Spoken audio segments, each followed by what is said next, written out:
Welcome to One Word Story. My name is Joanna Zell, and I'm very, very pleased to host a very special guest today, Kelly McLeod-Shingen. Thank you so much for having me. It's an honor.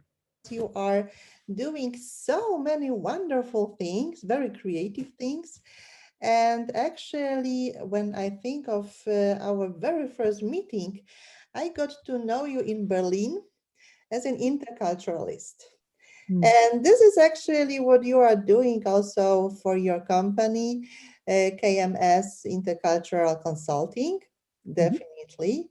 This show goes on. And I have just chosen the word show because you are also an actress and you are on the stage. And the very big part of you actually is also performing and trying to reach people with stories that are really meaningful, not only to you, but also to the community, so that they can relate to the stories. And last but not least, all this is actually happening more and more in the context of diversity and inclusion.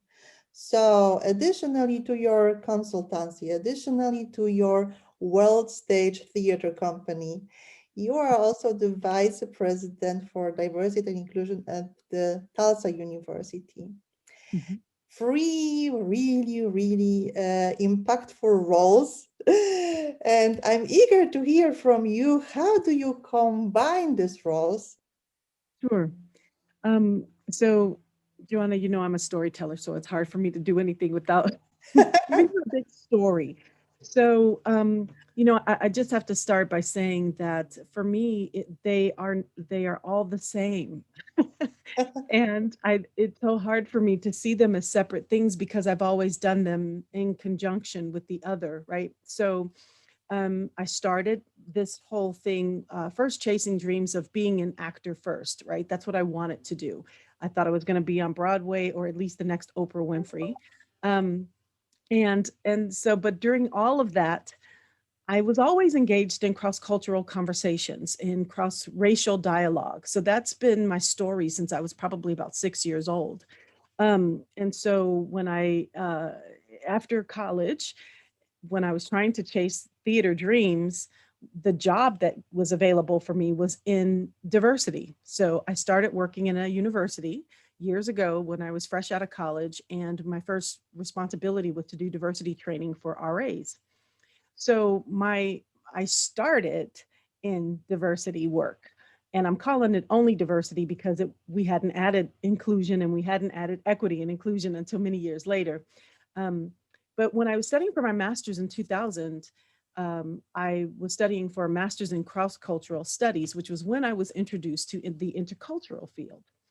And that was because of the Society for Intercultural Education, Training, and Research. And when I started attending the CTAR Houston conferences, because we had a local chapter, um, I started realizing that there were some tools within the intercultural field that could help me have the conversation around race and racism easier. Because I was also getting my graduate internship at the Center for Healing Racism while I was getting my master's in cross cultural studies. So the intercultural world only opened up to me while I was trying to get more education to do the diversity work that I was doing. I didn't even know there was a thing called intercultural because I was so focused on diversity.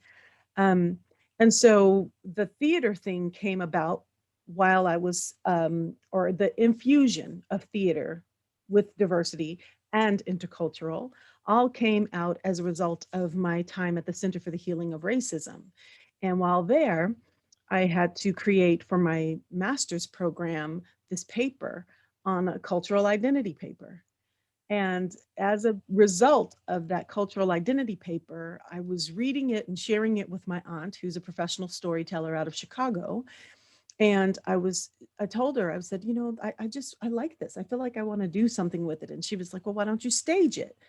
And so she read through it and she gave me some ideas. And so the very first time that I presented my story, Anything But Black, was at a CTAR conference. And I was surprised by how many people who were from different parts of the world, from France, from Canada, from Sri Lanka, from India, that came up to me after it was over and said, "You told my story." And I thought, what do you mean? This is my very specific Black girl story from Chicago. How does it resonate with you? So I was surprised at the universality of my journey towards self-love, frankly. And then I realized that there was a great deal of power in using story in this work. And that was way back, gosh, my daughter was brand new. So she was, it was 2000, I think 2002 was the first time I did it, 2002 or 2003. Um, and so because she was only, yeah, it was 2003 because I was still nursing her. My mother had to come to the conference with me so that she could keep her while I was in session. Um, so this was now 17, almost 18 years ago that, I started doing story. And and it was something that seemed so natural to me. I didn't even know how to do this work without using story in the first place. And I'll never forget one of my first sessions in diversity. A man came up to me afterwards and he goes, "These stories that you tell, these anecdotes, these are great, but you need more data to support what you're talking about." And so I pulled way back on use of story because this guy challenged me. And I thought, oh, well, he's part of the reason why I went to get my master's degree, because I thought I need more stuff to help me have this conversation. Um, and then, of course, after I got my master's degree and have all the data and I know all of that stuff, I still feel like story is the most powerful way to connect across culture. Um, that's just a long way of saying it felt very seamless to me. I didn't know how to do one without the other, and they all make sense.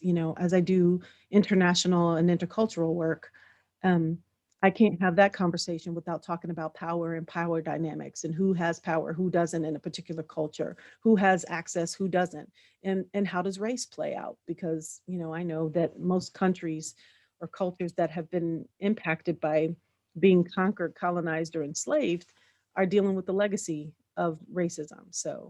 Um, so that's my story, and I'm sticking to it.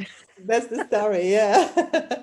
As you have just emphasized, we can reach so much with stories, and I know this, balancing between give more data and give more details and research and so on and so forth to be credible. And yes, and Exactly. when I talk to the participants of different workshops or trainings or whatever, what they really remember is the moments when they shared stories or when Mhm, they could relate to a story someone else shared. Yeah. mhm, So this is also the point that when we work with stories, we actually reach people at completely different level, at this emotional level, not only the cognitive one. So they remember it better ways. They can relate to it. They can really, I was just smiling just to give you an example when you said, "Oh, yeah, I went with my mom to the conference because I was still nursing." My mom is in Poland, so unfortunately, I couldn't go to the conference with her when I was here having my first daughter, and when I was at the university, actually doing my master exam. mhm, So I remember I went to the master exam with her. My mother-in-law joined me and she was taking care of her, just to make sure that yeah, I can nurse her between mhm, between the exams. So it was really really interesting experience. mhm, And this is exactly the point that that when we work with stories, we immediately find moments when we connect. Yeah, so this is exactly what is happening, that we listen to someone and immediately something is like, oh wow, yes, I can relate to this story. I have maybe similar experience or similar ideas. It inspires me so much that I want to react immediately. mhm, Nevertheless, and this is the point, when we talked about story listening last mhm. time, it's not so much about reacting, isn't it? story listening is completely different. And I would like to ask you right now, because you have just said how we can work with storytelling in Mhm. the diversity and inclusion context. How can we actually apply story listening in this context? Thank you for that question. I think for so long, I talked about storytelling because I felt like it was a fantastic tool for facilitators to utilize. I started focusing more specifically on story listening because I felt like our participants needed to know what that meant and to really understand and internalize what it is that they're hearing when people are beginning to tell their stories. And how is it being felt in their bodies? One of my favorite quotes is by Maya Angelou, and she says, "People may forget what you say, they may forget what you did, but they will never forget how you made them feel." And so when we're going through the process of story listening, that's about a feeling, right? That's about engaging with what it is that someone has said, how it makes you feel, and then where it takes you, right? Where it takes you in your own story, how it takes you further into their story, and then how you are processing what it is that you've learned. So it's one of those things that we don't talk enough about. It comes out of the literary community. It doesn't come out of intercultural or diversity. It is about the process of writing books and how people begin to listen and transform. And as I did more study on it, the notion of transforming from hearing somebody else's story was everything that I wanted for storytelling to be. And so I felt like we needed to name it so that people could understand the power of it. Because a lot of times in corporations and businesses, they think that storytelling is a soft skill, right? They think it's something that is playful, it's light. What am I really getting from this, right? So focusing in on the skill of story listening and what people will get from this process was was incredibly valuable and important to me. And so I made that shift. And I think that when we think about, as you said, how the compassion and the empathy that comes from listening to somebody else's story, the connection that comes from that, it's all about transformation. It is, how am I different from having had contact with you? And how has your experience changed me? How has my hearing your story changed my worldview, my perspectives, and my, trajectory, frankly? So I think that it feels very much like it's important for us to talk about both at the same time instead of only speaking from one perspective of storytelling. Yeah, yes, you have just emphasized also the role of compassion because, it was also this moment, especially in the United States, but also it spread obviously to Europe, to Africa, to Asia, to Australia, to all the countries we can think of. Situation with the George Floyd, this was really the moment when people realized how important it is just to listen to. Because this is exactly the point. We are so much into this mode of listening to react, listening to immediately comment, Mhm. listening sometimes also to give a judgment. Yeah, so no, you are not right. No, something didn't happen. No, how can be? And this is really exactly the point that we need the skill to listen for understanding. Mhm. So, what is really important to someone who shares this story?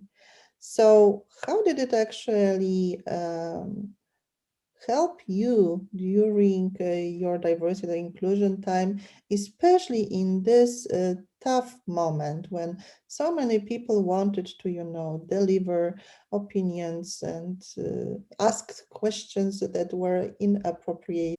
I think what I noticed was that people were more ready to be in a space of story listening. Um, I think because so many people were saying, just listening, just listen. We have been saying this for generations, for decades, for eons, if you will. Um, that this is an injustice that's happening in our system here in the United States, in our judicial system, in our relationship with law enforcement. It's been a problem since the very beginning. And we've been saying that. My mom said that. My grandparents said that. My great grandparents said that. My great great grandparents have said that. So this isn't new to us. And so there was this push for saying, if you had just listened, we wouldn't be here, right? And so finally, and for the first time, and I have to say, truly, for the first time in my adult years, I'm 53. I'm surprised that people are actually listening. I was surprised by it, frankly. So I was grateful for it, um, as the world was beginning to wake up. And at the same time, a little frustrated by it because I was like, are you kidding me? You're just now realizing we've been saying this for a long time. Um, and then being grateful again, right? That, well, thankfully, if you're going to wake up, then let it be now, right? Um, so I think that's where people are. I'm surprised by it, and I'm grateful that people are in this space of story listening. I think I feel strongly, and I may be wrong, but the reason why George Floyd's murder made so much noise was because we were also all, at home. We were quarantined. We couldn't look away. We couldn't be busy with other things. We couldn't do other things and get it out of our heads, right? Because we were all quarantined. So we were focused at a screen in some way, whether it was our social media, or whether it was on television or in the news or, a program, whatever. But we couldn't get away from it this time. And I think that that's what made it so real and present, and the callousness of the way that his life was taken. 9 minutes of having the weight of somebody's entire body on your neck is hard to watch. It's hard to watch. And I think that when people saw that, including because I work with police officers as a consultant, including other officers who are oftentimes incredibly supportive of each other, no matter what the crime, right? um, that they even said, no, that was completely unjustified and that was murder. So I think that when people were open to being able to hear a different perspective. So stories are also used to heal. Mhm, Stories are also used to heal, and this healing can be at the individual level and also at the collective level. How do you incorporate it in your profession right now at the Tulsa University? Because Tulsa, not Tulsa University, but Tulsa itself is a very, very um, specific spot, so to say, in mhm, terms of the possibilities to incorporate the cultural identity of this town, of the city, isn't it? When I mhm, think of the riots mhm, that took place actually 100 years ago, and mhm, here we are with mhm. your comment. This is an ongoing conversation. Um, Thank you. Again, I don't know how to do this without telling a story. So I started my master's degree in 2000, and part of the work that I had to do was to do an internship. Um, and so I did an internship at the Center for the Healing of Racism. Well, in 2000, I had already been doing this work since 1989 in diversity. So I really felt going into this internship that I was pretty well versed in all things race and racism and cross cultural contact and conflict and all of that, right? And so the center has a program called Dialogue Racism. And it is a 9-week intensive conversation with the community around all levels and all possibilities of the way that race and racism shows up in our society. And it's an interracial gathering of people who want to talk about race. And a big part of that was simply listening.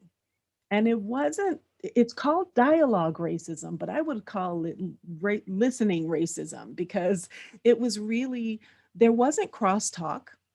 People would simply tell their stories and other people had to listen. You couldn't even have a follow-up question. You couldn't have, what they call piggyback, or trying to say, well, what, I agree with that person, and add on to somebody else's story. You could only speak from your own experience and your own story and listen the rest of the time. And so the process of dialogue racism was really about healing circles. And I wasn't aware that what was happening in that moment, because that's not what it was called.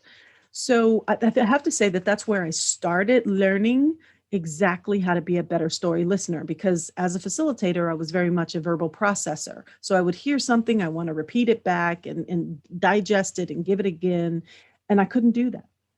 And so after my very first day of dialogue racism, I was driving home in the car and I had to pull over because I just broke down, and I realized how much I hadn't been listening in the 16 years leading up to that moment, that I just was not listening to other people tell me their story. It was so important for me to speak from my perspective as a Black woman, and having been, experienced race and experiencing racism. And so I needed people to pay attention to the way that I was impacted and oppressed, right? But I wasn't giving room for other people to tell their story, and how they have been hurt and impacted by race and racism, and sometimes how they hadn't encountered or been around race in any way, right? So there were some people who were like, I never even really had a Black friend, I've never been around Black people, so this is all new to me. And um and and i i didn't understand that, right? So this gave me an opportunity to be even more compassionate, um because I was hearing people's experiences and their stories about how they didn't know what they didn't know. And that opened up my heart. It opened up my heart in a way that no PowerPoint presentation, no standing in front of the classroom, none of that stuff was going to impact me in the way that hearing people's stories and feeling the emotion in the room. So much of my work is around that. So I've brought that into the university. So my first several weeks of working at the university, they were like, well, what are you going to do when you start? What will 30 days look like? What will 60 days look like? Blah, blah, blah. And I said, for me, it's important to not come in with any assumptions about who the University of Tulsa is and how you have responded to issues of, diversity, equity, and inclusion. So I'm going to have some listening circles, right? And so we started first with me just having an opportunity to listen to students, what they wanted, what they felt like the issues were, faculty, administration. And I'm still going through it, actually. 5 months in, I'm still having an opportunity to meet with different, the faculty senate, the alumni board. Everybody wants to share. So creating those opportunities to just listen to what's on people's hearts and minds, and then because of my strategy experience as a consultant, then I'm figuring out, okay, here's how we can address that, here's how we can address that, here's how we can address that, right? With policy, procedure, training, or whatever. Um so yeah, it's now a deep part of my toolkit. I don't know how to do my work without doing that. Yeah, yeah, yeah. Thank you for sharing, because this is really something that maybe is also underestimated, the story circles, the listening circles, because as you have just said, it feels a little bit like, oh, soft skills, and do we have so much time to invest? Yeah. And definitely when you say that you combine it immediately with your consulting experience, and also thinking, okay, what might be the next step? And you have just mentioned that the next step might be the diversity and inclusion training. And this triggered in me immediately, this next question. Because we know that in the research, this diversity inclusion training is a little bit attacked at the moment. Mhm. It might be counterproductive. Mhm. How do you perceive this? I think that when people feel as if the status quo is being challenged, then they push back. Yeah, Um, and that's what's happening right now. Diversity, equity, and inclusion work is challenging the way that we've always done business. yeah. It's shaking things up. It's making people uncomfortable. And what I know to be true is that nobody makes change from a place of comfort. And if the desire is to stay in comfort, then we're not moving the needle. We're not creating an inclusive space. We're not creating a space where everybody feels seen and heard. And so when I hear that kind of pushback, then I know that people are feeling challenged to their positionality, right? Their power, their position, their access. They're afraid that this conversation is a zero sum. If they listen and somehow are changed, then Mm, they have to do things differently. And but it's also not new to me. As I said, I started doing this work in 1989, and so people have been saying that forever. mm, What's new is that people are willing to name racism and have a conversation about what it means to be anti-racist in the workplace. Because I have to say that, for years I couldn't call it out. I could talk about diversity, I could talk about culture, I could talk about the ways that we were different and bias, because all of that was palatable.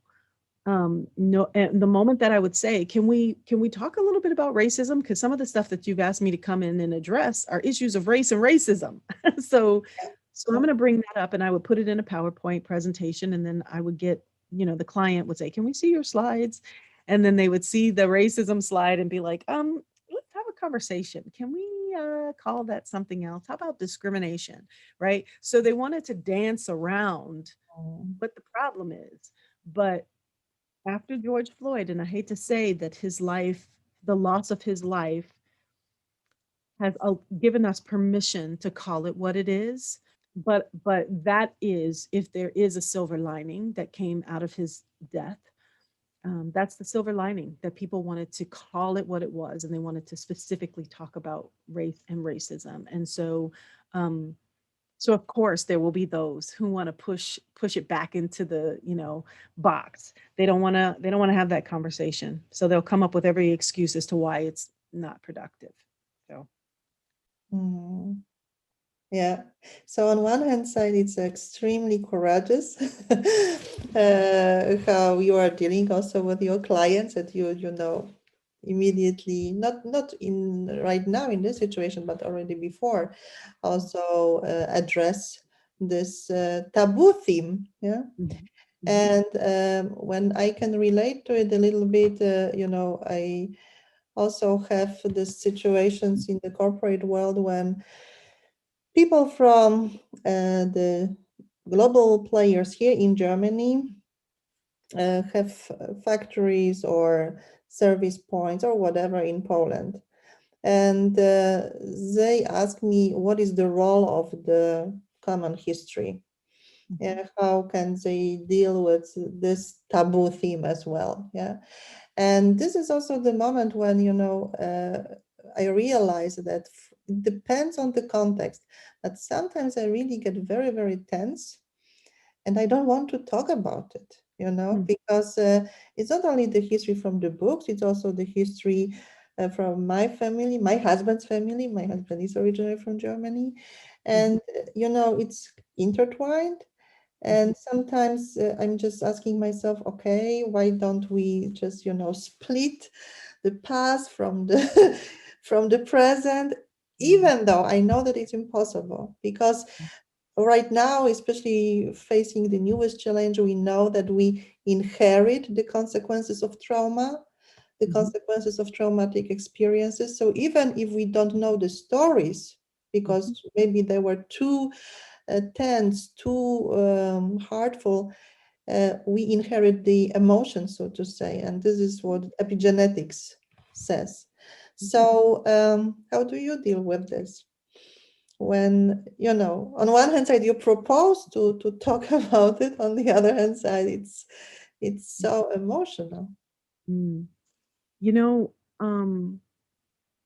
I feel like it's irresponsible for me to not talk about it. but I have to be mindful of, my energy levels and what I can give. And so self-care is everything to me.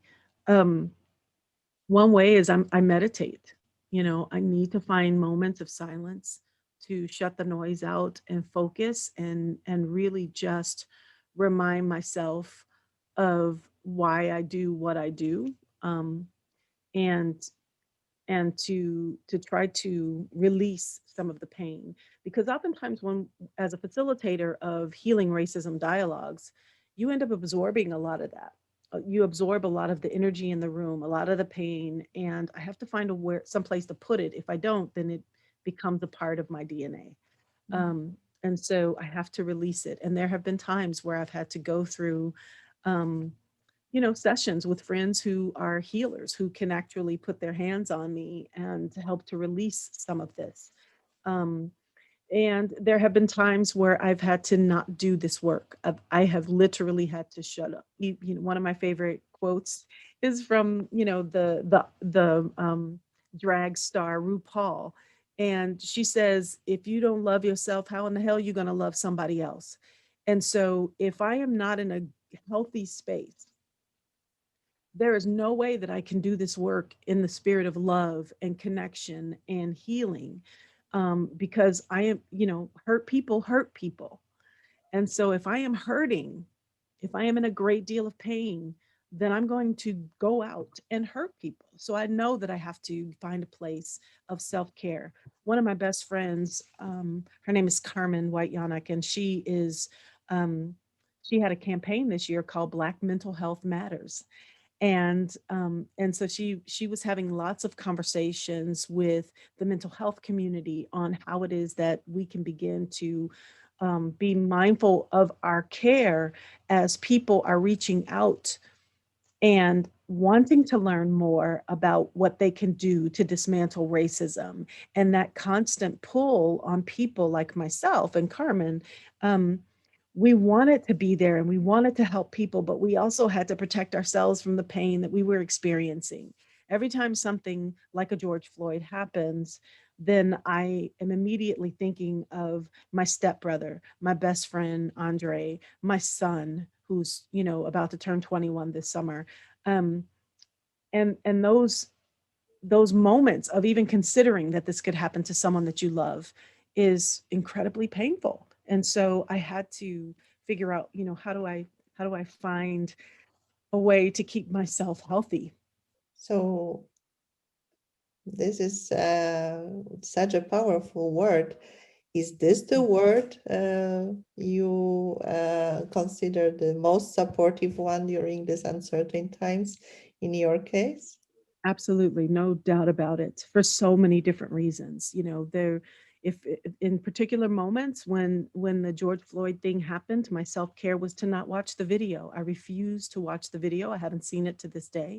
It was easier for me in those moments to meditate and or be prayerful, or to talk to people who I knew were experiencing the exact same thing I was experiencing, and then we could cry together.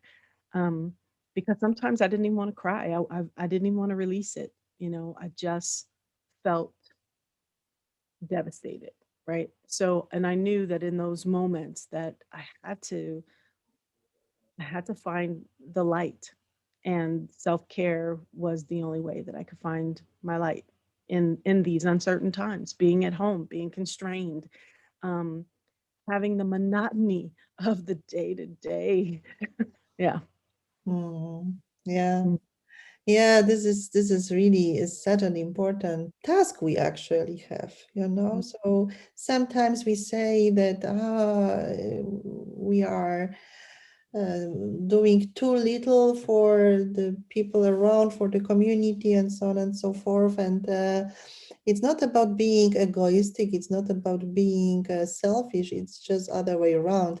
I can Mm. relate to your comment so much that if we don't love ourselves and don't take care of ourselves at one point, we cannot really do anything for the others. It's this energy is not there. Mhm. So yes, self-care is the basis of our mental health, especially right now Mhm. in these uncertain times. We just shortly mentioned this, yes, 100 years after the riots in Tulsa, that you Mhm. decided to commemorate these events also in your global project, so to say, Mhm. world stage theater company. And yes, what is this about? When it came to this year, knowing that this is the centennial, we wanted to make sure that we were honoring the ancestors and telling this story in the way that they would be proud of.